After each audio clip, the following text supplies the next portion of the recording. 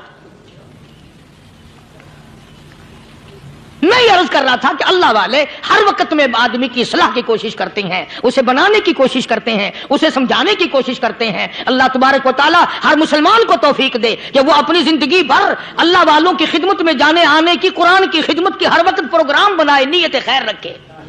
کیوں؟ اس لیے اسی کو کہتا ہے کہ لیے پھرتی ہے بلبل چونچ میں گل, لیے پھرتی ہے بلبل چونچ میں گل, اور ڈھونڈتی ہے شہید ناز کی تربت کہاں ہے. تلاش کرتے ہیں جانور پرندے کہاں پر اللہ کی رحمت برس رہی ہے. تو ہمیں بھی اللہ کی رحمت کا طالب ہونا چاہیے, اللہ کی رحمت کا متلاشی ہونا چاہیے. اللہ پاک مجھ پہ اور آپ سب پر, ساری امت پر اپنا کرم فرمائے. آسمانی کتابیں نازل فرمائی, اسی کو لوگ زیادہ چمکاتے ہیں.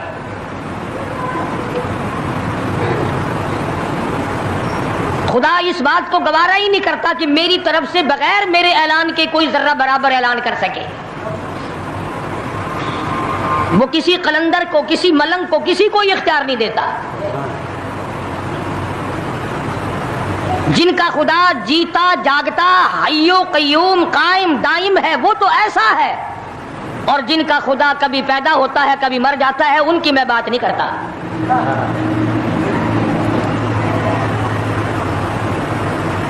پروردگار عالم نے ایک طریقے کا سوال کر دیا, اگر تم میرے معاملات میں شریک کار بنتے ہو تو آؤ پھر ایک ناخون بنا کے دکھاؤ,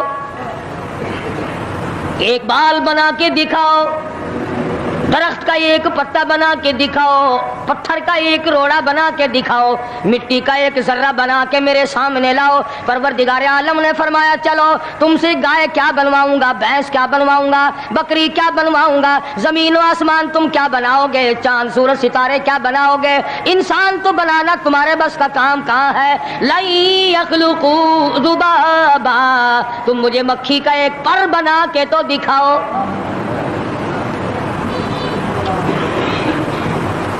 فرمایا جس کے دل میں توحید و ایمان یقین کی دولت جم جاتی ہے وہ لوگ تو دنیا ہی میں ایمان کا مزہ چکھتے رہتے ہیں، ایمان کی لذت آتی ہے۔ صحابہ اکرام رضوان اللہ تعالی علیہ مجمعین کی جماعت نے دنیائی میں جنت کو دیکھا، جنت کی خوشبو سونگھی، کسی کو جنت کی ہوا لگی، کسی نے جنت کا نقشہ دیکھا، کسی کو جنت کا نظارہ کرا دیا گیا دنیائی میں۔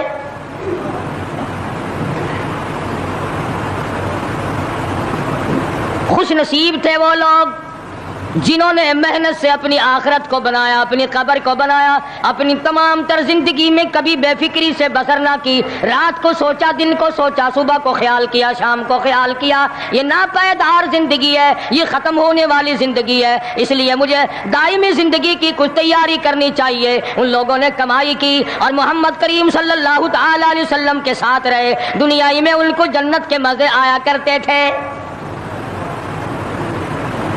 من عمل صالحا من ذکر او انثى وهو مؤمن فلنحيينه حیاتا طیبہ۔ محنت کرنی پڑتی ہے، تکلیف اٹھانی پڑتی ہے، پریشانی جھیلنی پڑتی ہے، جب جا کر کچھ کام بنتا ہے، استقامت کے ساتھ کام بنتا ہے، جہاد فی سبیل اللہ کے ساتھ کام بنتا ہے، گردنیں کٹانے سے کام بنا کرتا ہے، اپنی جانوں کا قیمہ بنوانے سے کام بنا کرتا ہے، پھونک مارنے سے نہ کبھی کام بنا اور نہ آج بن سکتا ہے۔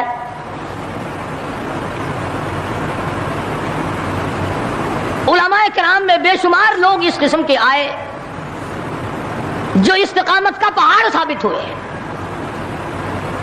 ان میں سے بعد نے یہ لکھا ہے کہ بعض مرتبہ کھانے میں ایسا مزہ آتا تھا جیسے جنت کے کھانے کا مزہ۔ میرے دوستو، امید ہے کہ اس بیان کے سننے کے بعد آپ کے ایمان کے اندر پختگی پیدا ہوئی ہوگی، آپ کے اندر ضرور چینجنگ آئی ہوگی، آپ کو بہت فائدہ ملا ہوگا اس بیان کو سن کر۔ میرے دوستو، آپ حضرات سے درخواست ہے کہ اس بیان کو اپنے یار دوستوں کے ساتھ بھی شیئر کریں تاکہ وہ بھی اپنی آخرت کی فکر کر سکیں اور اپنی ایمان کی حفاظت کر سکیں۔